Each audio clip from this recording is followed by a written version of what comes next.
Let's There do he this. is. Do it. There's Uber. All right. So not very often I thought we'd be this is a case where this week we thought that hey, we'll be doing an emergency pod about the Tigers are going to do any signings or anything, and so far hasn't happened yet, or possibly not at all. We'll see what happens here.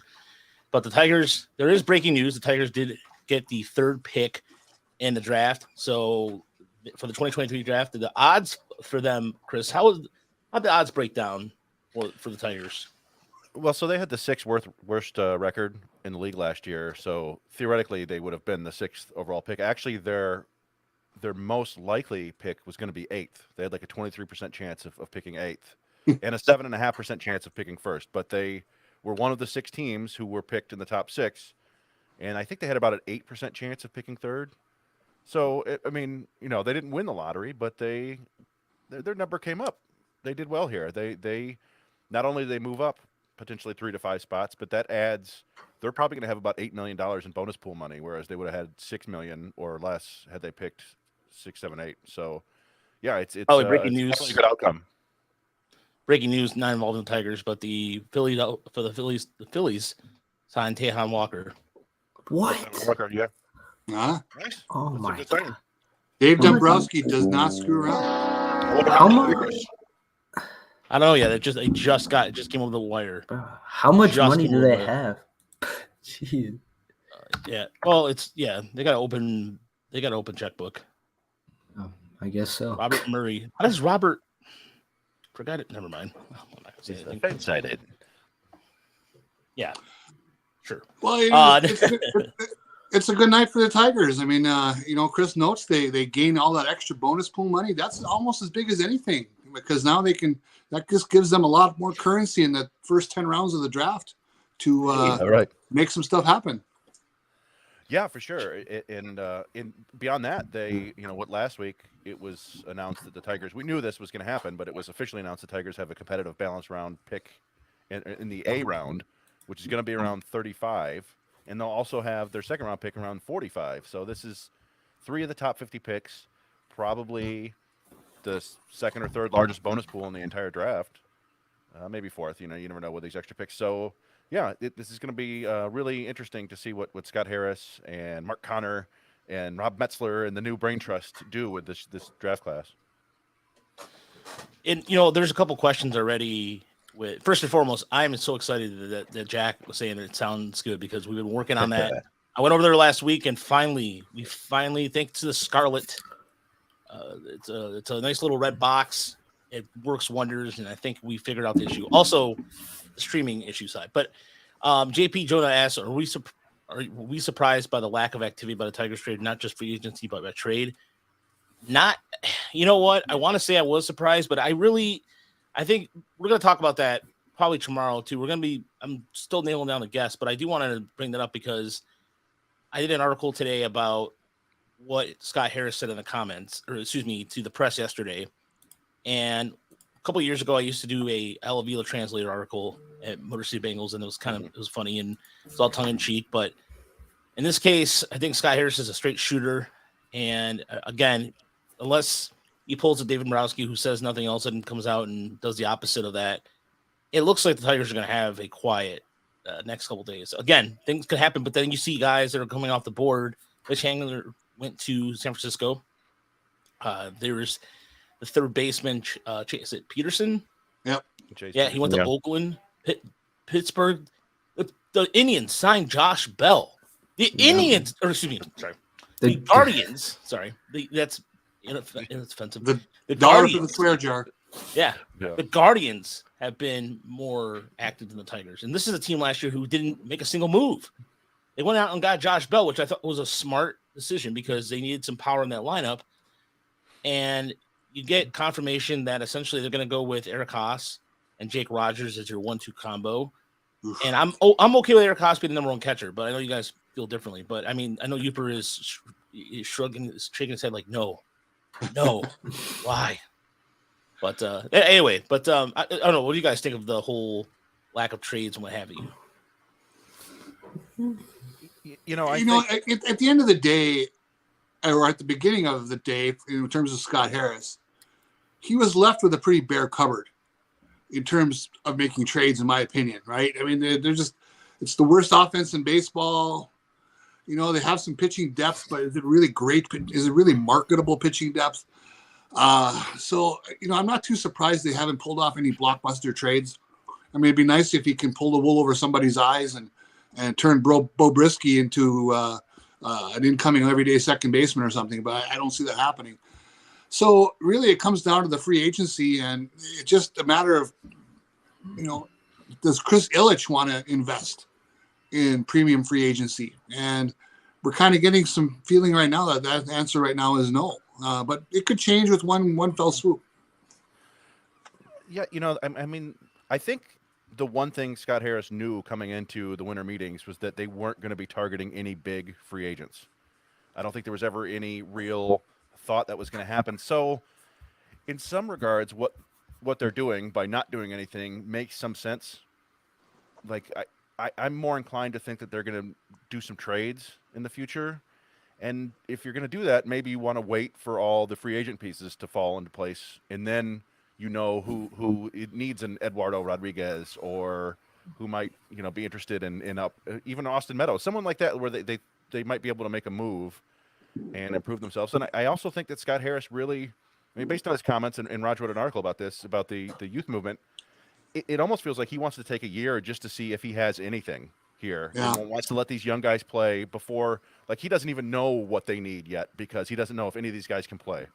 And you would like to think that, you know, he'd done some research, but at the same time, you know, you hope that he's a good evaluator and can look at these guys and go, okay, yeah, that's not going to work, and make quick decisions. So I'm not so surprised that nothing has happened yet. I think we all wish things were happening, because it'd be fun stuff to talk about. But hey, a little draft luck, that's enough for me.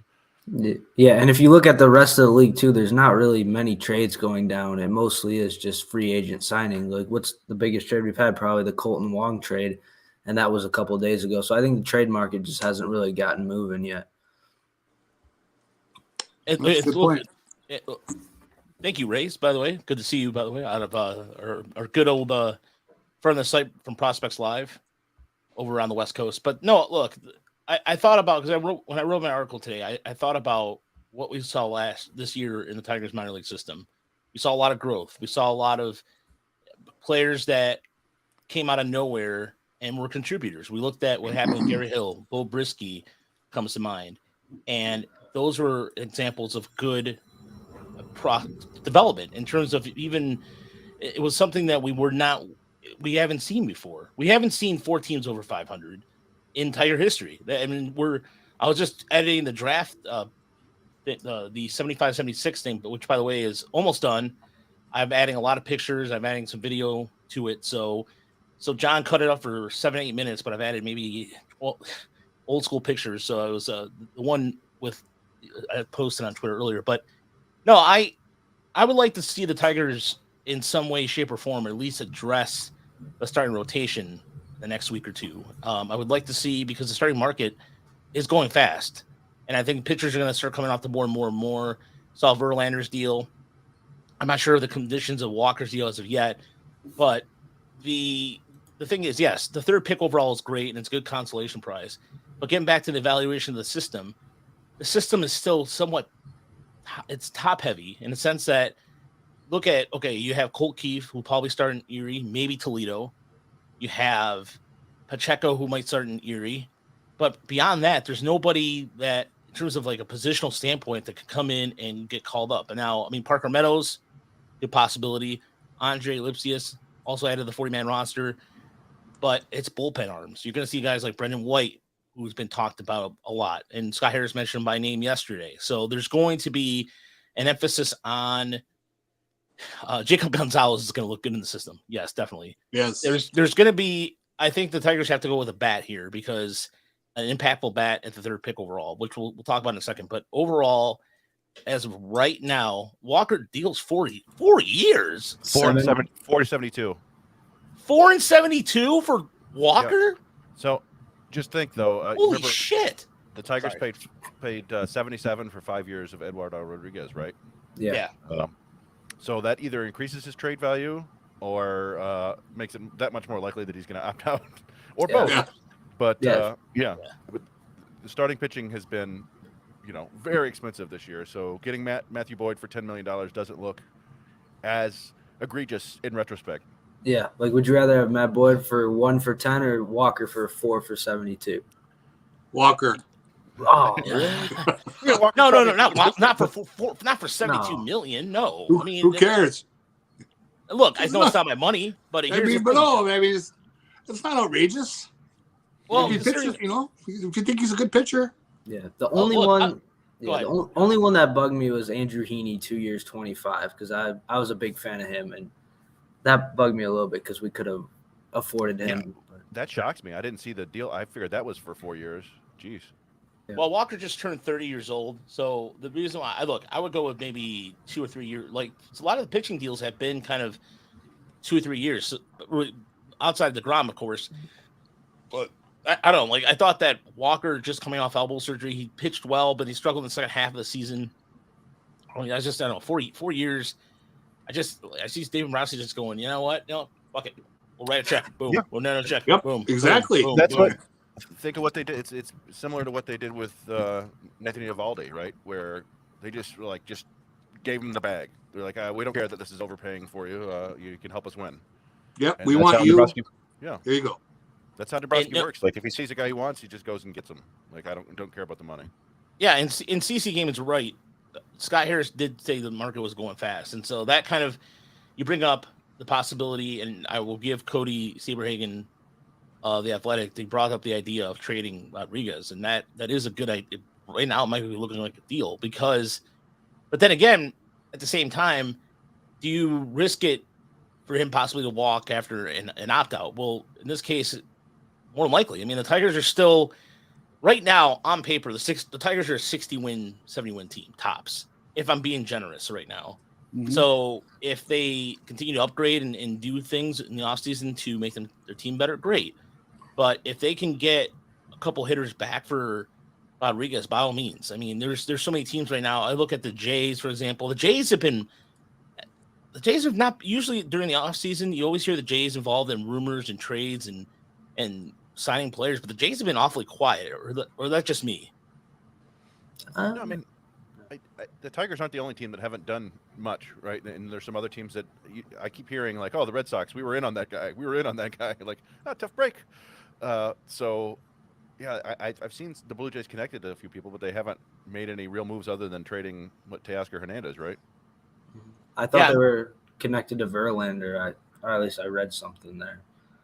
But that was about it for me. Now Ben Verlander needed a job, so he Uh, he was calling him up. Yeah, apparently Aaron Judge is going to make his mind up here either tonight or tomorrow, and the Giants have a possibility of signing him. But then it was announced yesterday Brian Cashman getting a 4-year deal. So it was something that Tom Asloway mentioned earlier on Woodward that, well, if Cashman's getting a deal, therefore Judge should be coming back. But I know if he doesn't, Yankee fans he might have to hire security around him. Yeah. I'm dead serious. Like the Yankee fan, anytime anything bad happened this year on Twitter, you just go Cashman, and then just Yankee fans just rip. I mean, everybody talks about Avila getting ripped on. Cashman is I think gets Arston Judge might be signed. That's the other free agent out there. We've heard some John Heyman was talking about a gentleman by the name of Arston Judge, and so that was some really good intel there. There was So- some insane stat about, and I don't I apologize for not knowing the exact number, but in Brian Cashman's tenure, it was something like they have been out of contention for the playoffs in like 16 days total over his tenure, out of 8,000 days or whatever it is. It's just it's unbelievable. Yeah, I saw that. I think they mentioned that somebody mentioned it on the MLB Network. It was like 16 or 19 days out of 4,000 plus potential days that they've been out of. Like, he always puts together a competitive team that goes to the playoffs. So that's, Yankees fans are spoiled. That's not enough for them. They need to win every World Championship. But one thing I just saw, Chris Castillo, who Raj worked with briefly back like a year ago or so, I think.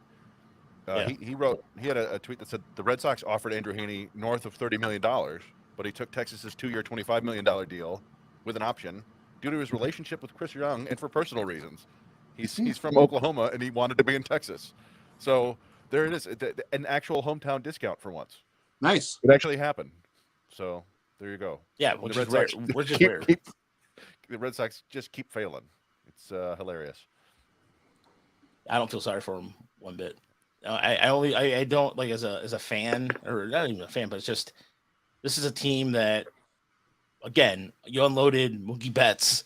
You don't think that other players are gonna be like, okay, I got pay. I mean, it's John Henry's developing a really strange reputation out there. So who's the owner of the Red Sox, by the way? But and we'll see what I mean. The other thing that it was interesting about the draft tonight too was the A's, which had the second best chance, end up drafting 6th, and the Twins, who were supposed to, the Twins moved up big time to 5th.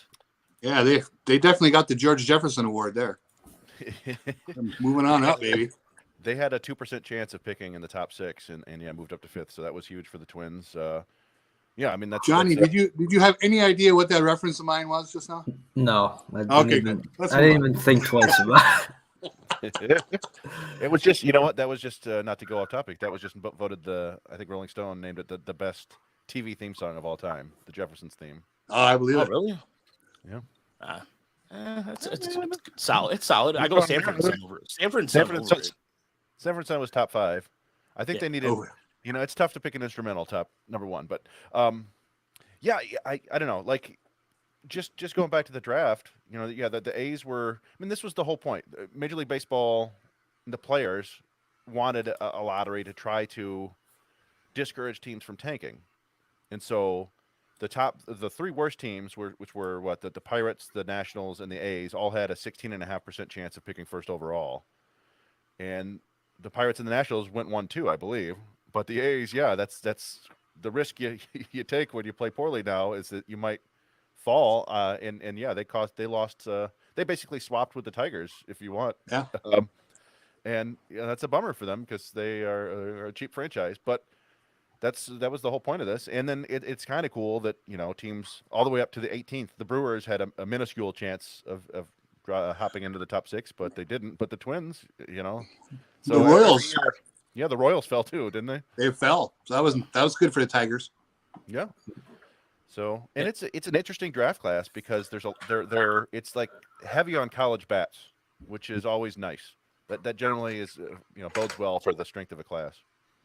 Yeah, a lot of outfield bats from what I'm looking at. So you guys want to get into any names that stand out to you? Well, we know that the Tigers will draft a pitcher, and a real good shortstop will go past them a couple picks. Yeah, under the Avila administration, this is going to be. This is the kind of what I'm excited about because we're going to have to, for the first time, do some really some homework there. But by the way, I did not know that Turner turned down $50 million to go to to Philly instead of San Diego. Yeah, maybe it was the no trade clause, maybe. Yeah, or the fact he's going to be there for a decade. Yeah, helps. What did he turn down? $50 million from the Padres. I'm not sure what the terms were. They offered $50 million more. Oh, okay. Wow, Yeah. $50 million more. Holy Nikes! So for the life of the deal, I think. Yeah. Mm-hmm. So Max Clark seems to be the big name coming up in chat, Chris. So talk about a little bit about Max Clark. So Max Clark is interesting because he's been kind of the top prep player in this class for the last couple of years. This happens every year. It seems like, that guy, he would have gone number 1 this year if he had been available. And people say that, and then the draft rolls around and goes, he's pretty good, but he's got some warts. But Max Clark is like I've heard him compared to like a more athletic Jarred Kelenic. You see Jacoby Ellsbury comparisons. He's a lefty. He's like 6'1", maxed out already, but one of the better hitters in the class. And he's a great athlete. Like he's going to stick in center field most likely. He's got a big time arm from the left side. He's been up to 96 on the mound. So they think he's a plus runner. So there's a chance for 5 average or better tools there. And that's generally speaking, that's going to get you taken to the top 5.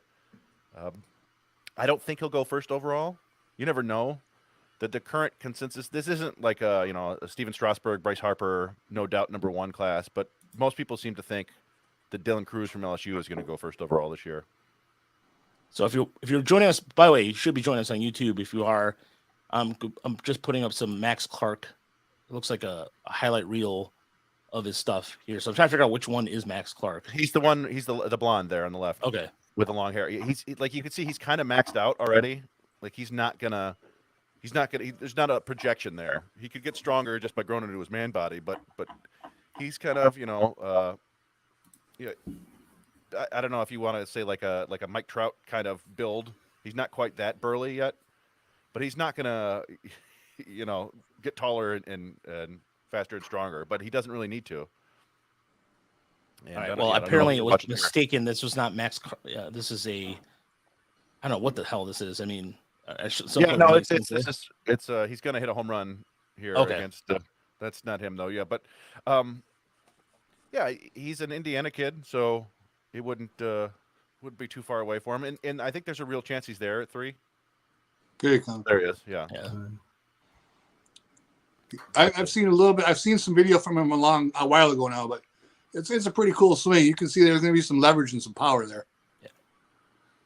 Yeah, and then so there's the other high school prep outfielder bat is Walker Jenkins from North Carolina, and he's more of a traditional, like he's like 6'3". He could be another Riley Green, if you will. Maybe people don't project him to stay in center field, but he plays there now, and he's like 6'3", 220. Eventually, going to have power, going to have hitting ability. Not the overall athlete that Max Clark is, but another potential top 10 pick for sure. Another guy too. What's starting to become a school now is Grand Canyon. Jacob Wilson, which is his dad was Jack Wilson, but Grand Canyon's starting to become a kind of, I don't want to say college powerhouse, sort of become more known, if you will. There's another infielder too, Jacob Gonzalez of Ole Miss, which somebody mentioned earlier. It seems like in terms of pitching wise, I don't think the Tigers would. Again, I don't know what their profile is going to be, but again, this is a draft class that also has some intriguing arms. They have the right-hander out of Tennessee, Chase Dollar, who was just insane. He struck out 108 in 79 innings pitched, and some good research here by Chris on what he's capable of. But as far as top pick consensus, is there any idea, Chris, where the Pirates would go on this? It's tough to know because a couple of years ago they took a deal to take Henry Davis, right? They saved money and they were able to get a couple. They had a great draft in terms of getting top 100 draft prospects. Anthony Solometo, I think they got, and then a couple other. Will Taylor sounds right, but yeah. So they like to cut deals there. So it wouldn't shock me if they don't take Dylan Cruz, if they don't think they need this kind of prototypical right-handed hitting right fielder. But where they go from there, I it's way too soon to tell.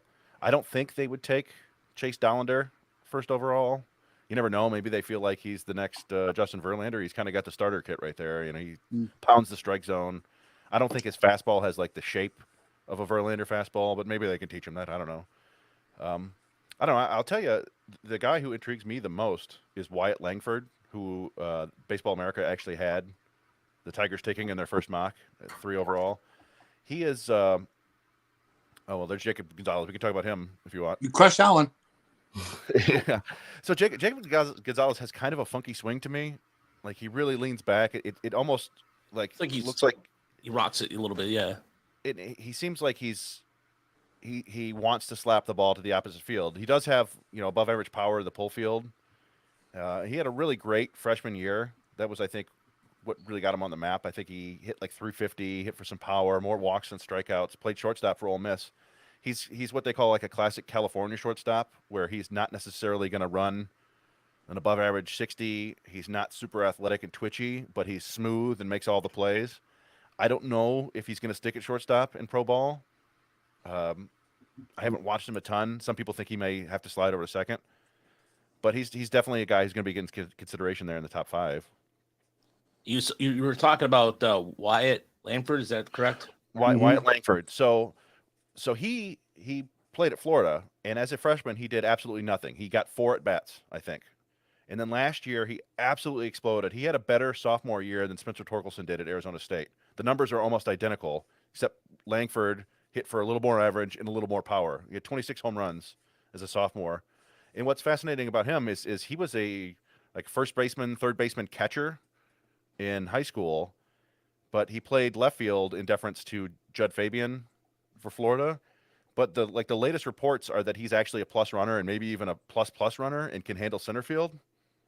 Now that's if he's playing center field this year and looks like he could stick there, that seems like a no doubt pick to me. A guy who can hit like Torque did in college and play center field. I'm a little skeptical of that, but even still, if you're going to get a corner outfielder with that kind of bat, I think that's exciting to me. So Yeah, I mean that sounds like a pretty good right fielder too. No yeah, question. absolutely. By the way, the Baltimore Orioles have signed Josh Lester to a minor league deal. So Josh Lester is officially Good for Lester. Yeah, good for him. There's some numbers. Yeah, Todd first just dance, Kevin? just beat Todd. Yeah, so on that, but yeah, there's some numbers indicating too that Lester there was among minor league free agent stuff. There's some really good numbers with Lester's in terms of power, but we'll see what happens there with Baltimore. But good for him, honestly. It's a good story that he got the call up last year. Yeah, but and I'm curious, like in the YouTube chat, who do you guys want to take? Like what sounds like a good pick to you guys? I'm kind of curious what the overall opinion is. Oh, by the way, so just as something that Cody, by the way, I just wanted to mention this because Cody Saberhagen just tweeted this. Scott Harris did not want to comment on what the Tigers' 2023 payroll will look like in comparison to last season. We have a firm idea of what our payroll will be, but strategically, it doesn't make sense for me to disclose that. End quote. All right. All right. Yeah. I mean, yeah. If you tell people what you're going to spend, then everybody's like, hey, I see you're spending this and you got that. Give it to me. Yeah. Give me what you got. Makes more sense. But Whoa. to John's question, I like Langford for them, but that's kind of assuming that Cruz is gone.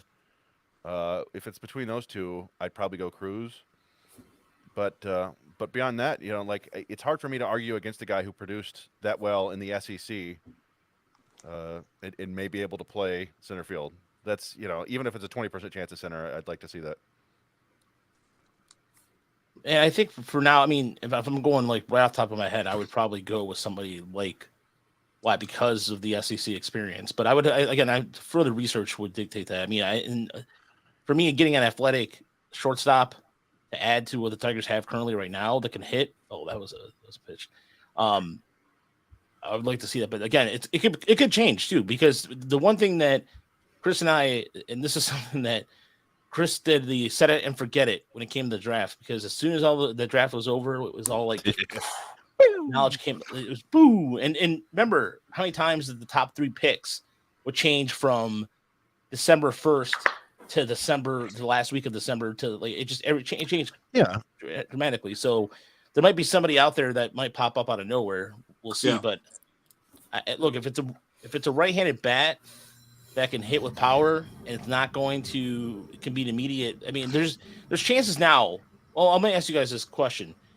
Is there a chance for a more impactful or a bat to come up quicker now with some of the talent that we've seen recently and come up and kind of get to the majors quicker?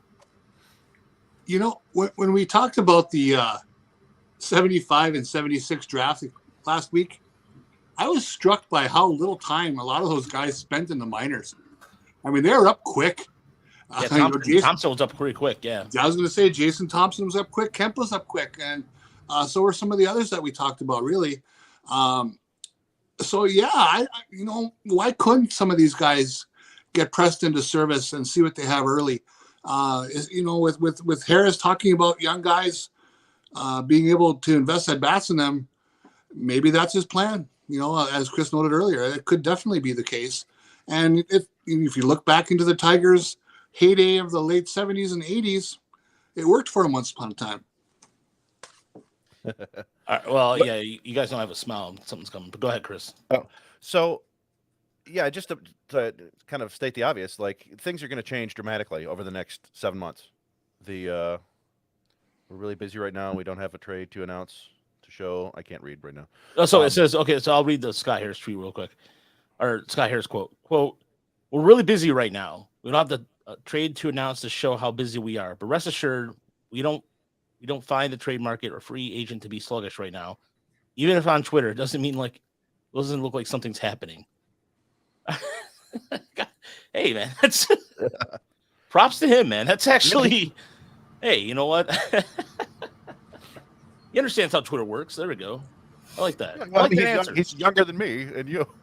Yeah, it's true. Yeah, shut up, Chris. Don't remind people that. Come on.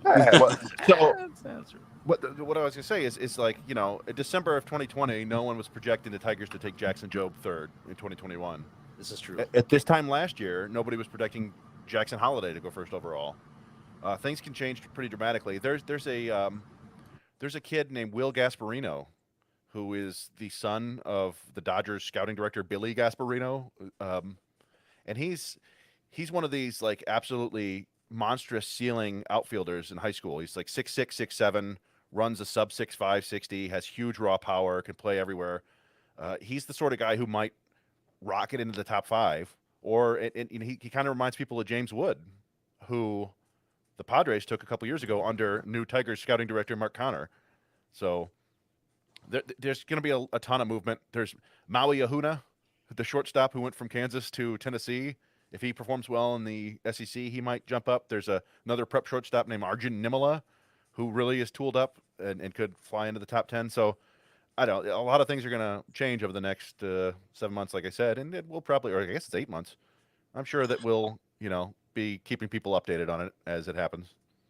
I'm interested. There's a lot of guys that we'll all be following, and as you said, some will come up out of nowhere like Jonathan India did, or even Casey Mize for some respects, came out of nowhere in the last few months of his draft year. But Max Clark, it's interesting that he plays in Indiana. You hear a lot of the more rural states. There's always sometimes a little bit of caution attached to those guys because of the competition. And I don't know what kind of conference he's in Indiana, if it's one of their better conferences or not. But it'll be interesting to see and hear what some of the thoughts are on his competition and how he looks as a senior. And I don't know if he'll be on Team USA next summer for the under 18s or any of that kind of stuff.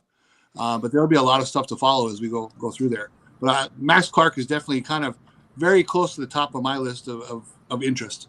Yeah, and for me, I personally want them to draft a position player. I just feel like that's safer at the top of the draft because I was looking at like some of the best pitchers in baseball. Like Jacob deGrom was a 9th round pick, Corbin Burns was a 4th round pick, Shane Bieber was a 4th round pick. So you can find pitchers later in the draft and develop them. So I hopefully they will be drafting a position player because I think that's the best way to go. Yeah, there's by the way, the response on Scott Harris's tweet has been pretty funny. So they're getting creative in there. So look, the bottom line is this is, if we learned one thing about Twitter, and we've joked about this constantly, is that Twitter is the sky is falling constantly, all the time. You have to mentally, I have to take a break from that app because that app is just, it gets bad. So it is bad, but no, in all seriousness, I applaud the humor by Scott Harris, and they have to be creative, which is what I wrote about today. They have to be creative because, again, when you don't have guys that are ready above a AA level right now, they don't have a choice but to be creative because you're talking, again, you have to figure out who's going to play third. You're still going to have to figure out a right-handed power bat, and you still have to address your pitching. And right now, the market, and look, I'd rather not have them spend, contrary to popular belief, Uper, that kind of money on Walker. I don't, if it was 2 years, okay, fine, 2 years, whatever, 25 or whatever, X amount.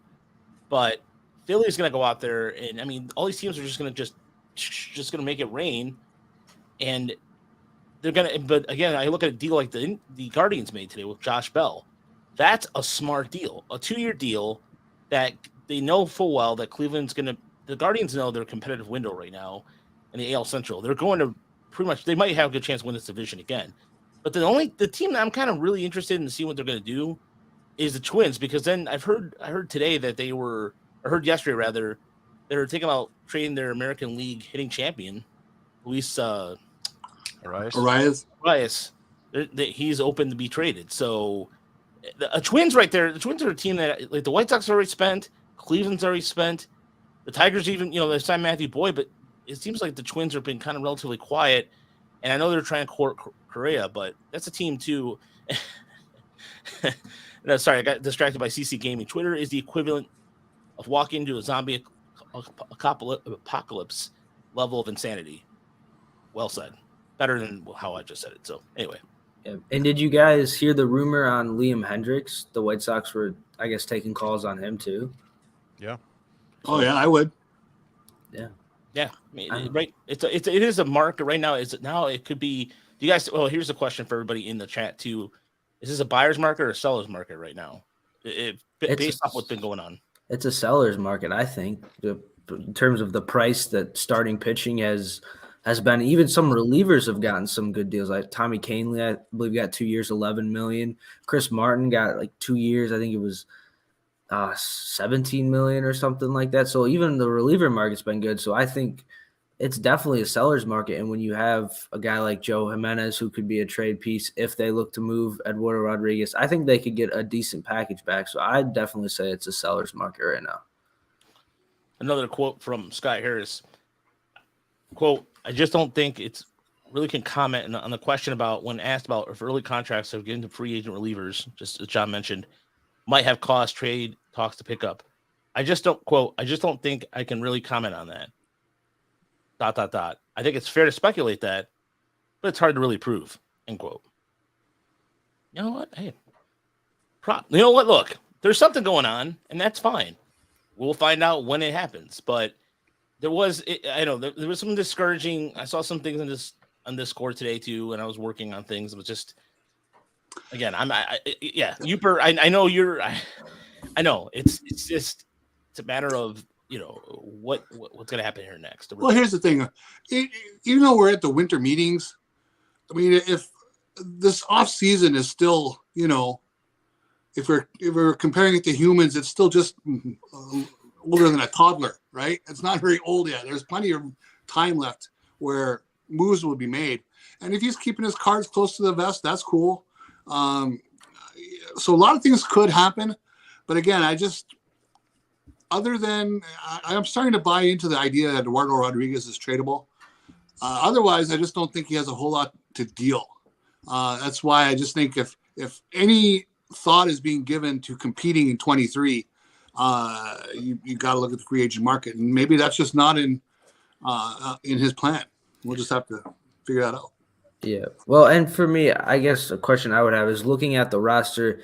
They do have young guys like Lipsius, like Perez, like Parker Meadows, like Ryan Kredler. Is there an actual realistic possibility, like Chris said, where it's just going to be a gap year and they're just going to develop young players and give them opportunities? That's kind of what I don't see that happening, but I definitely think it's a possibility. Well, Scott, go ahead. I just think that what they do at third base will kind of answer John's question.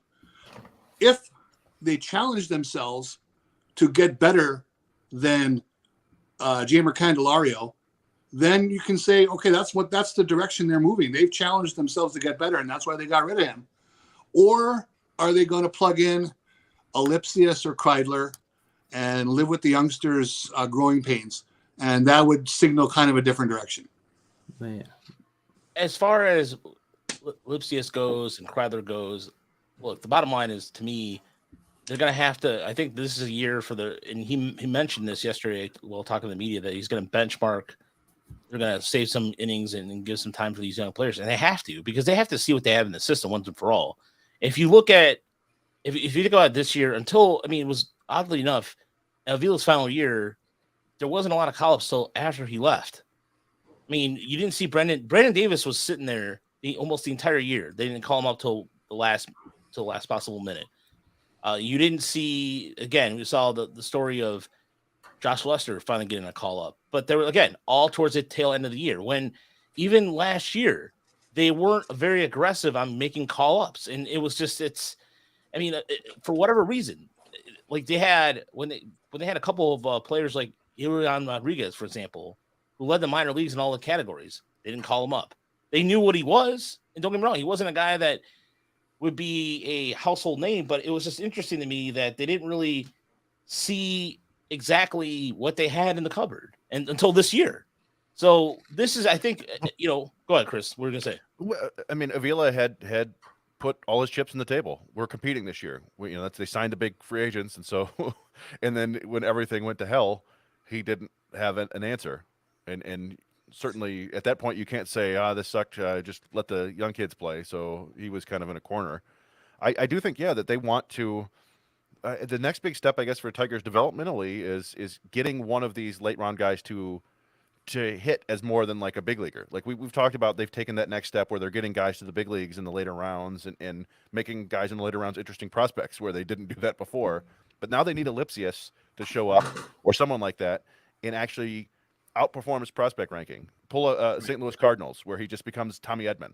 Like what the hell? How did this guy continue to get better and better without ever being a top 100 prospect? That's what they need. And so maybe they think they have that or they want to see that. But I think that's the next step. I did want to, Walter asked a fun question back earlier, and I wanted to answer it because I tried to put it up there. Here we go. You got it. Walter Briggs, yeah. So how does Christian Santana compare to some of the top prep shortstops this year? That's about the same timeline. That's a good question because Christian Santana just turned 19. He had a full year in low A last year. I think he'd be a top 20 pick in the draft. He compares really well to a kid named Kevin McGonigal, who is considered maybe the best prep pure hitter in the class. Kind of smaller, maybe not a ton of power. I think Santana probably has more raw power than McGonigal, but neither of them are like no doubt shortstops. So you're buying kind of a bat first profile here as a guy who may have to slide over to second base. But yeah, I think he'd be a first round pick. So there you go. That's always fun to think about. Mm-hmm. Yeah, but I guess getting back to the conversation we're having about like the young guys, I just think what are the chances that either one of Kreidler, Perez, or Lipsius can become an everyday, starter next year? I mean, I just think one of the three at least has to show you something. And it's like, what do you really have to lose? You give them a chance, and if it doesn't work out, then you send them down in 2024, and then you can hit the trade market at the deadline or look in free agency next year. I think it's more exciting, and they're better off just seeing what they got and giving the young guys a chance to play. Me personally. So one of those three guys as the everyday third baseman have a successful year?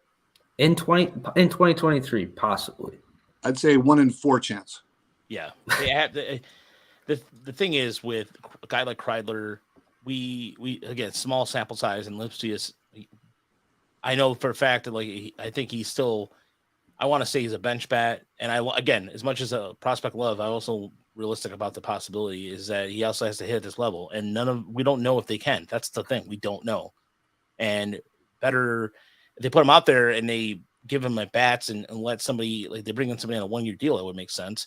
And by the way, I just put a tweet into our YouTube chat about Evan Woodbury getting a quote from Sky Harris about the ballpark dimension. So if you're joining us on YouTube chat, there is in there, and then of course we'll be posting this podcast probably on the audio side tomorrow. So we're supposed to nail. We're going to nail. So right now it stands. The show's still going to be going on Thursday because I still think that something's going to happen. Right now we're just nailing down 2 guests that are out there, but I'm not going to say names because, but just so if the fences are coming in, they're coming in way in, which doesn't seem likely according to Evan Woodbury. He just tweeted that out. So what is it, like 380 feet? It's good. Put a water park out there in center field.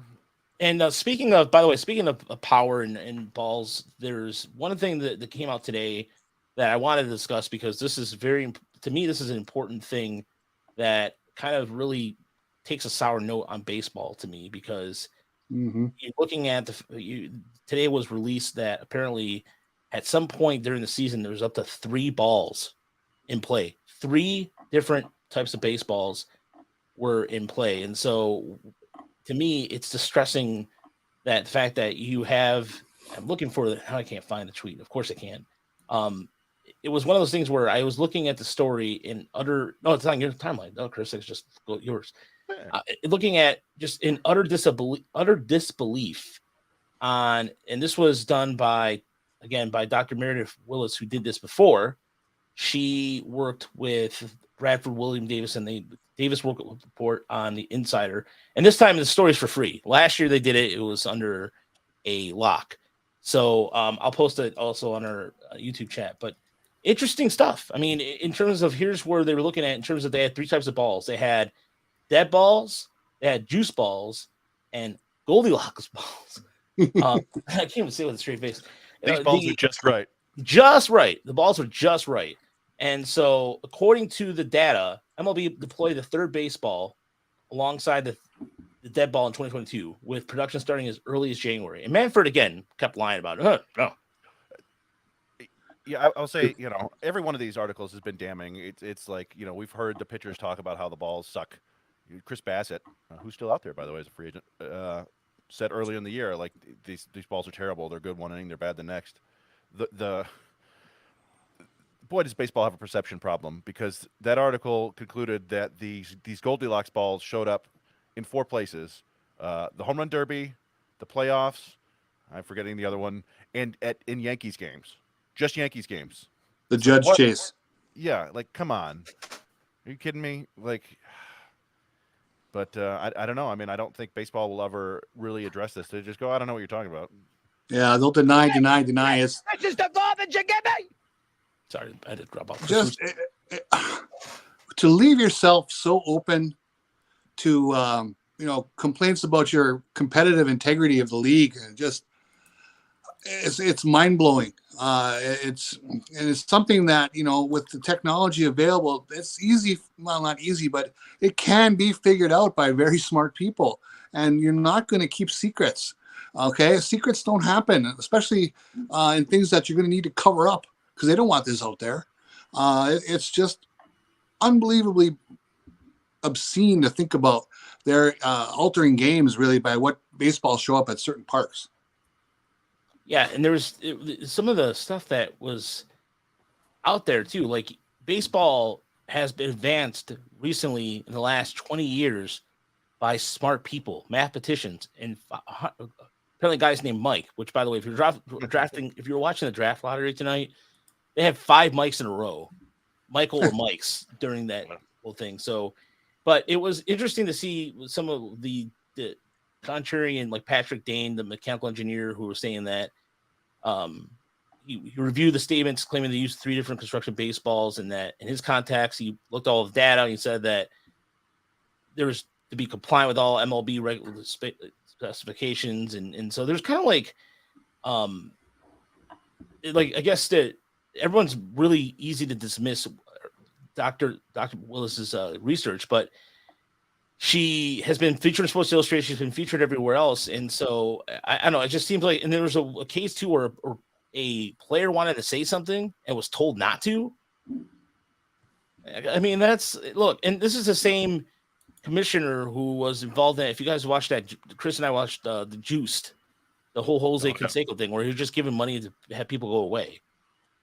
And you don't think that there's not some sort of bias out there? Look, there was 9 in the postseason, the Goldilocks balls across 4 rounds of playoff baseball. So again, even like the home run chase thing was talking about that. But it's, I don't know. It really is, I think, depressing a little bit. But here's what it was. This is what I was trying to find here. In a closed door meeting with Manfred, a player brought up an independent study from May that found a noticeable hitter-friendly shift in the ball's expected distance, even when controlling the climate impact on ball flight, leading the analysts to suggest that MLB was using something other than the dead ball. So there must have been a lot of dead balls in Detroit. Yeah, the home run difference from last year is night and day. Like, so, for example, I was trying to think, well, maybe it happened with the Tigers. The Tigers hit 52 home runs at home this year. Last year, they hit, I think it was 80-something. So there might be a lot of dead balls there. I mean, that is considering it's the same lineup, too. I'm like, because I text Chris, I'm like, I'm not going to go and put my tinfoil hat on or anything like that. But the power just totally was whoop. So it was gone too. More anyway, we chose a good time to podcast because there's just more. The guys in San Diego, which I wish I was in San Diego, but instead it's 45 degrees and drizzling here in Michigan. But it's okay. AJ Hinch was talking about that Jonathan Scope can play different positions, so he's gonna. So in other words, I think you're going to see him back at. Said I think third base is going to be an option for him, depends on how the roster is built. End quote. And somebody suggested Jonathan Scope in third too. Mm-hmm. Yeah, we talked about that last week, I think, or a week before. Yeah. I mean, why not? He's got the arm, I'm sure. I mean, yeah. One real quick though, just to go right back, last point I want to make on that. Can you imagine if it was provable, there were dead balls in Detroit, and a guy like Candelario, who didn't get his option picked up, it might have been worth $7 million, and now he's floating around on a 1-year cheapo deal. Man, you got to think if they could prove that, that's a lawsuit waiting to happen right there. Because all his numbers suck for the year, and he's cast adrift and missed out on all that cash. I mean, if you think about it, though, this is the same league that did collusion in the 80s. I mean, Kirk Gibson was supposed to go to free agency in 85, 86, and they screwed him over out of money. Mm-hmm. And so they did that for a couple pitchers, too, in their prime, hitters in their prime. Nothing would surprise me anymore, honestly. Yeah, and another Scott Harris tweet I just saw. Scott Harris said the Tigers don't have any untouchable players in trade talks. They got a lot of players the rest of the league doesn't want to touch. Yes. That's the problem. It's true. We were talking about that earlier. I was looking at the number of players on the Tigers 40-man roster who are legitimate, players on a playoff team, and it's fewer than 10. Yeah. They got some work to do, but hey, getting 3 of the top 50 picks is going to help. Yes, definitely. And it's an exciting night. That shouldn't get loud. Yeah. I know everybody thinks I'm negative. That's fine. It's an exciting night. They move up to number 3. That's going to be a good talent. I'm still more excited about the money they're going to have extra to spread around for the first 10 picks. I think that's fantastic. Oh, and to me, with the development staff in place, I feel a little more secure about it, and also a new front office helps too. But there's one thing before we get out of here, because we're probably, like I said, if there's anything that happens tomorrow, we'll be on top of it. And like I said, the round table will have a couple people on Thursday. So we're just, like I said, I don't like to say the names ahead of time because things change and all that. But one thing I wanted to mention before we get out of here was the fact that the Tiger, in terms of even like the amount of spending out there and everything with Verlander and all that, the biggest takeaway I've had so far, or this has nothing to do with, I'm losing my point here. I was just trying to compose myself a little bit. What I think one of the things that I know happened today on Twitter was, and this is related to what we do, is a guy who's been on our show a few times, Chris Castanelli, who works over at Barstool Sports, wrote a very heartfelt message today about he's going to go to rehab. He's had some issues to attend, and we just want to give our thoughts and a good luck to Chris, who has been nothing but a world-class guy on this podcast. We've had him on a few times. He's given us his time every time that he's always been like, he did the show for us a few months back when he was on his way out of town. So I just wanted to just give us a tip of the cap to him, and good luck to him for whatever hopefully gets help he needs. And mental stuff is no joke. Somebody who, I can totally relate to some of the depression stuff. Yeah, I can totally understand that. But it's not about me. It's about him getting better, and we wish him nothing but the best. So yeah, if I could add something on Chris, I would just say he's a huge inspiration of mine. Like in terms of like I remember when we did this show, I was like completely fanboying out. Oh, you're nerding out so bad. You're like, "Can I get the meeting, Roger?" I'm like, I know. I'm a huge fan of him because he's great at what he does, but he's also so open about mental health and stuff, and I just think that's great. So best of luck to him, and if I don't know if he's listening, but he's inspired me, and he's been a huge inspiration to me. No, he's been him confronting it has made me kind of rethink a lot of things on how I deal with that kind of stuff, and so. But I don't want to end the podcast on a note like that, but it's worth mentioning. What are you gonna say, Chris? Oh well, yeah, definitely. Chris is a good dude, and he's going to get through this. Yeah. Hopefully he's got a good support system there, and there's, as someone who's gone through some things too myself over the last, I don't know, 25 years. Yeah, it's there are ways out, and you just gotta, sometimes you have to go through the struggle to figure it out. But yeah, not to be flip about it, we can get back to baseball, but the Rule 5 draft is tomorrow. So who you got, Rod? Yes.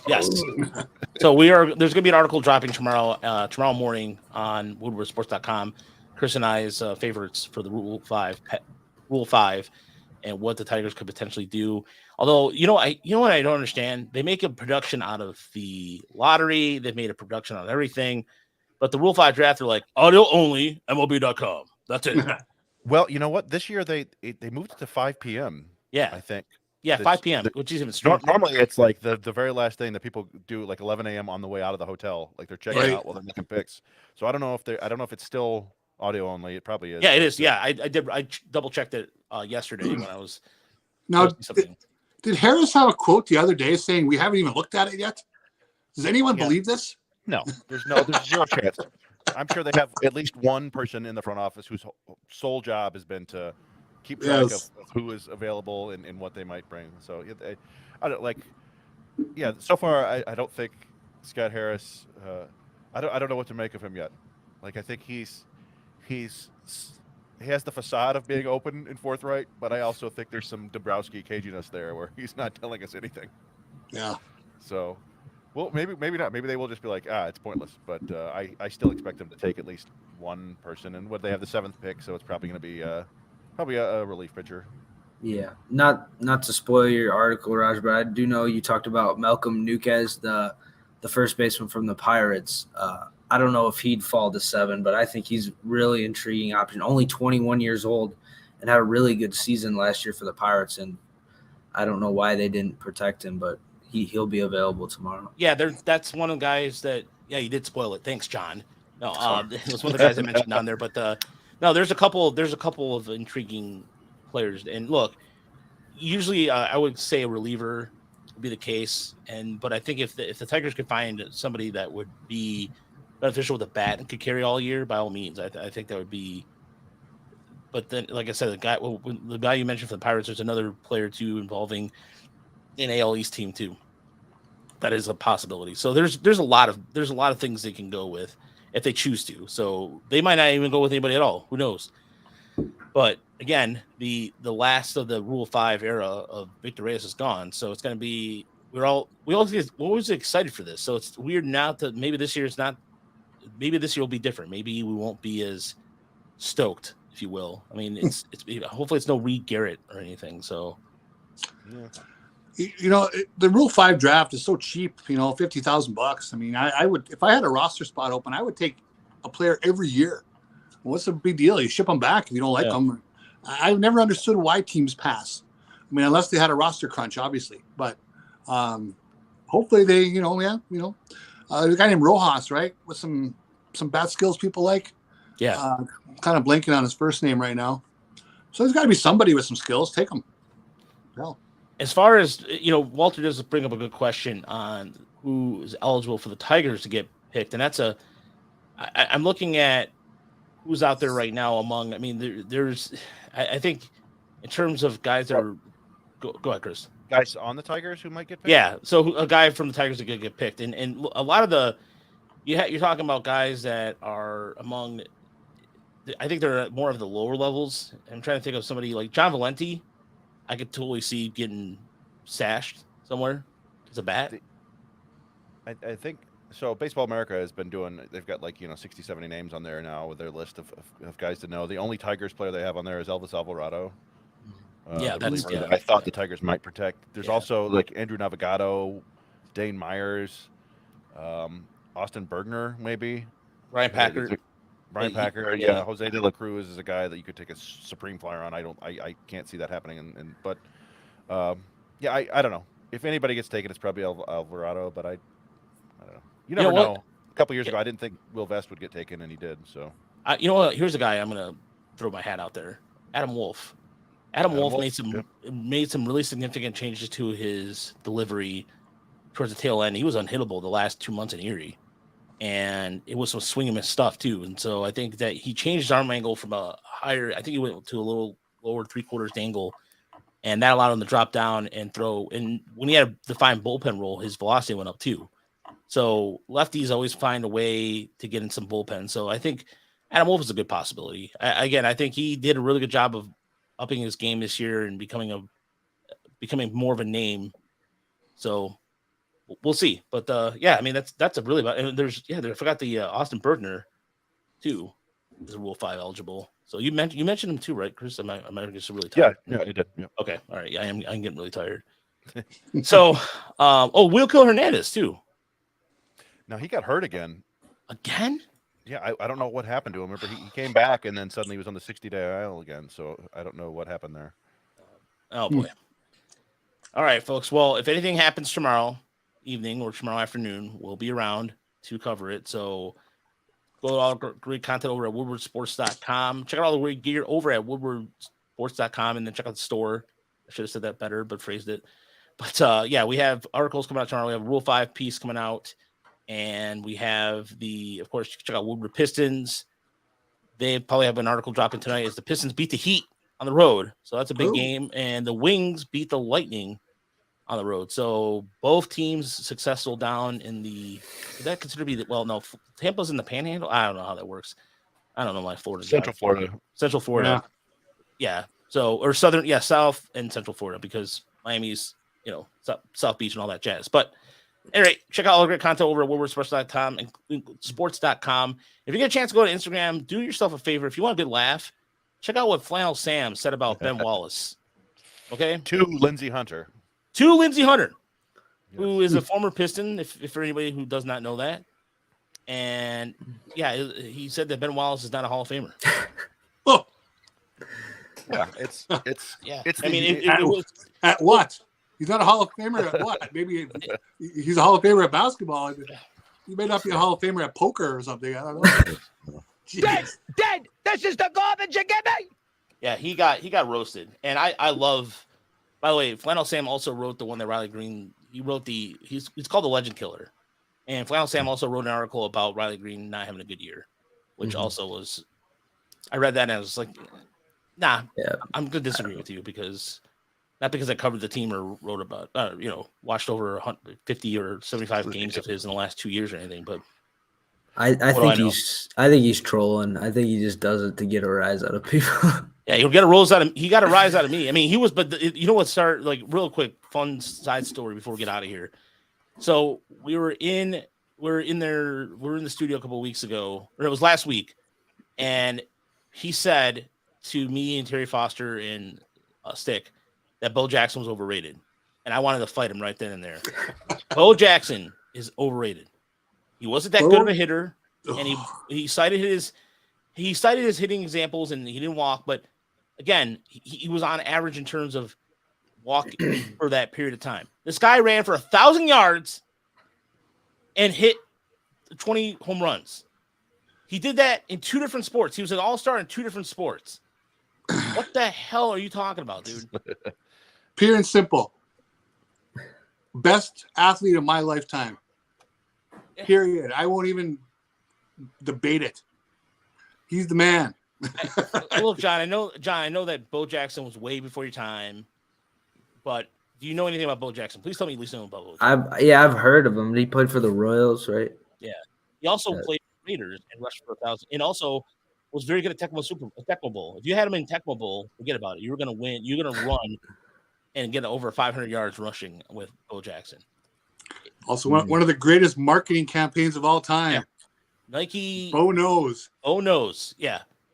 And he had his own cartoon. He was in a cartoon. Wayne Gretzky and what was the other guy? Chris, was there Michael Jordan? Yeah, the All Stars or something like that. Yeah. Now I'm looking. So 1989, Bo Jackson hit 32 home runs with 105 RBIs. And how many yards did he run for in the NFL in the same year? 950 yards. Who does that? Who does that? In 11 games. In 11 games.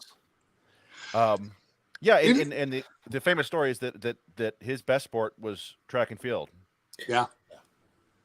And here's the thing. It was the little things if he had not hurt his hip playing football, in baseball, he was doing things that broke the game in some respects.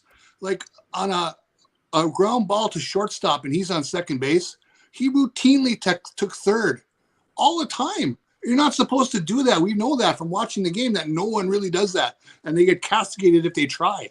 He was there all the time. I mean, I just kind of broke what the sport's about. That's what he was capable of. Yeah.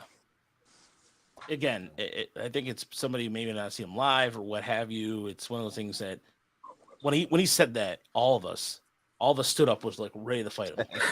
and I don't know if everybody in the YouTube chat seen Bo Jackson, what have you, but it was one of those things where everybody was it was like Raptors, like when the dinosaurs like just they're ready to fight. So well, if I could add one more thing, we are one subscriber away from 400 subscribers, I think. So if anyone is in the chat right now that hasn't subscribed, if you could subscribe, we want to get to 500 by the end of the year. So we'd appreciate that. But Full court press. Yeah, full court press to get to 500, or just right now. I mean, also don't forget. I mean, we haven't put any content on Tiger Miley Report for a while now. We've kind of been on a break, but that's gonna be start cranking up here soon. So yeah, you know what? Bo Jackson was the literal glitch code in real life for baseball. That is the best way to put it. CC Gaming 64. Well done. On that note, like I said, we'll keep you posted. If anything changes, go to WoodwardSports.com, check out all the great content, and check out all the great shows. Tomorrow we'll be live at the Wyandotte Big Boy, so down on Biddle. So if you're down in the Downriver area, come by and say hi. I'll be there writing and helping out Stick. So the morning show will be there, broadcasting live, and Big D Energy starting at 11. So for myself, Rogelio, or take two. For myself, John, Uper, and Chris, we'll talk to you soon. Good night. You got to do the slow pause.